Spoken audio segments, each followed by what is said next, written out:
Pasaulyje gyvena daug skirtingų žmonių – juodaodžiai, baltaodžiai, krikščionys, musulmonai, moterys, vyrai, homoseksualai ir heteroseksualai. Visi žmonės skirtingi ir tos skirtybės daro pasaulį įdomesnį ir spalvingesnį. Jis skatina pažinti jį ir domėtis tuo, kas nepažinta.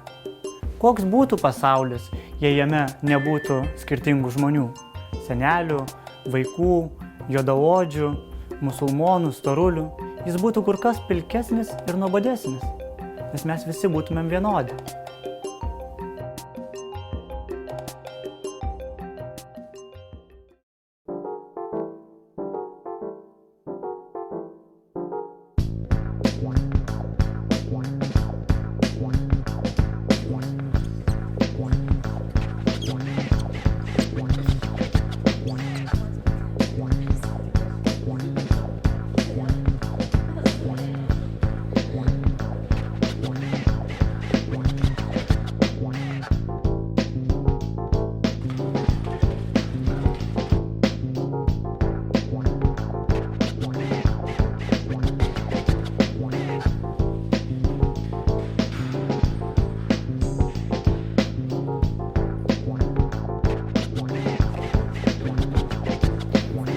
Patyčių priežastys yra pačios įvairiausios.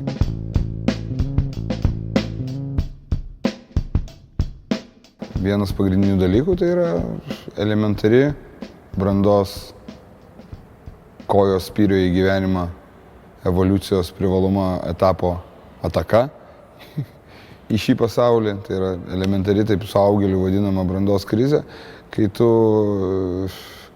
praktiškai esi pasimetęs tiek savyje, tiek aplinkinėme pasaulyje. Kai aš buvau mokykloje, tai kai tu esi mažesnis, tai visada vyresni tave praeidami koridorių ir stumteldavo, ir pavardžiuodavo, ir visai buvo.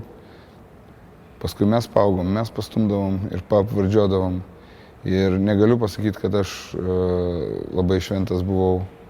Paauglys buvau ganėtinai aštrus, tu dažnu atveju silpnesnį patrauki į šoną ir bandai užlipti jam ant galvos. Yra fizinis smurtas ir yra moralinis smurtas, viskas. Nuo vieno iki kito yra vienas žingsnis.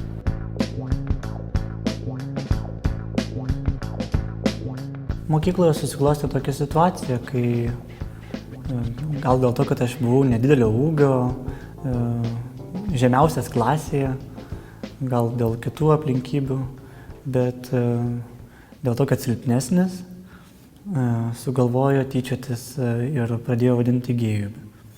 Aš nebejoju, kad nei vienas iš mūsų ten praktiškai nelabai ir apskritai žinojo, kas tas, bet tik tai tiek žinojom, kad va tai kažkas yra negerai tikriausiai.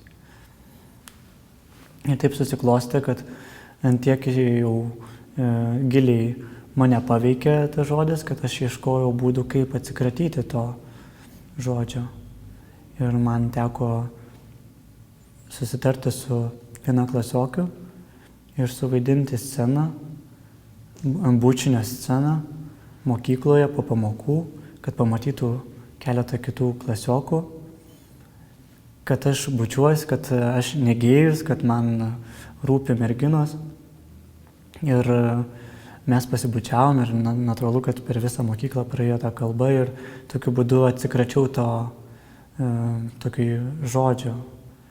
Bet ne dėl to, kad gėjus kažkas būtų blogai apskritai, bet dėl to, kad jis buvo, tuo žodžiu norėjo mane pažeminti.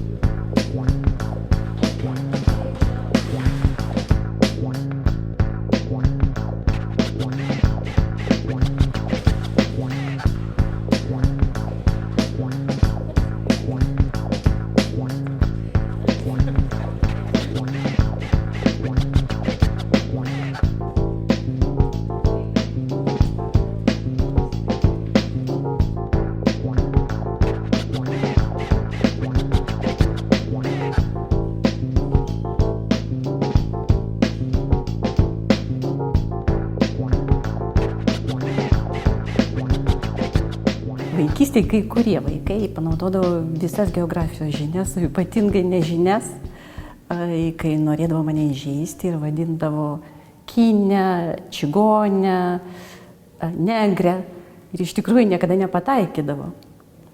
Ir kadangi manęs tėvai negazdino nei čigonų klasta, nei žydų macais, ir mano siaurakis tėtis man visai netrodė nei baisus, nei laukinis, o netgi priešingai, tai aš iki galo nesuprasdavau, kodėl aš turiu įsižeisti. Bet aš suprasdavau, kad mane nori įžeisti ir kad tai yra labai blogai.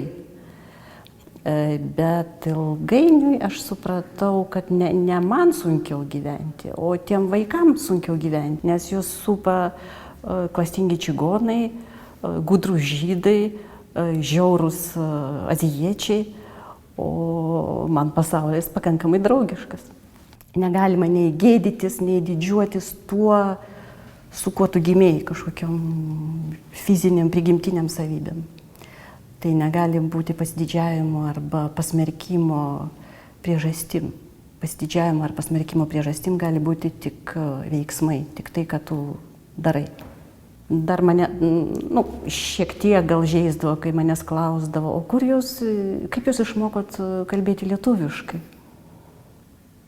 Ir tada aš jausdavausi kaip tokia gerai dresuota makaka, kuriai vis dėlto pavyko. Pagrindinis dalykas, kad patyčios yra visam pasauliu, bet pas mus tai yra jau nebenormalu. Jeigu tai gali būti iš vis normalu, bet neįsivaizduojamai didelis kiekis. Ir aš tai kažkaip taip galvoju, kad didžiąją savo daugumą vaikai tai atsineša iš